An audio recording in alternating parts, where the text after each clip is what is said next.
मथुरा के छाता थाना इलाके में वाक़ई नौगांव में रात के वक्त कुछ शरपसंद अनासिर ने मस्जिद के मीनार को मुनहदिम कर दिया, जबकि दीवार को भी नुकसान पहुंचा है। मामला रात का था और मस्जिद में कोई नहीं था, लिहाजा जब फजर की नमाज के लिए लोग आए तो यह देखकर दंग रह गए, क्योंकि मस्जिद का मीनार गिरा हुआ था और दीवार में भी जगह जगह तोड़फोड़ थी। मामले की नज़ाकत को देखते हुए कई थानों की पुलिस फोर्सेस पहुंच गई और लोगों को समझाकर ऐसा करने वालों पर सख्त कार्रवाई का भरोसा दिया। प्रातः थाना छाता क्षेत्रांतर्गत ग्राम नौगांव स्थित एक धार्मिक स्थल के गुंबद की गिरने की सूचना थाना पर प्राप्त हुई थी। इस संदर्भ में तहरीर के आधार पर अभियोग पंजीकृत किया जा रहा है।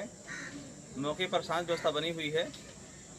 जांच के क्रम में दोषी व्यक्तियों का चिन्हांकन किया जाएगा एवं इस प्रकरण में कठोर वैधानिक कार्रवाई सुनिश्चित की जाएगी। गांव के प्रधान लोकेंद्र के साथ दीगर लोगों ने पुलिस थाना पहुंचकर ऐसा करने वालों के खिलाफ सख्त कार्रवाई करने का मुतालबा किया। मथुरा से मोहम्मद इरफान की रिपोर्ट।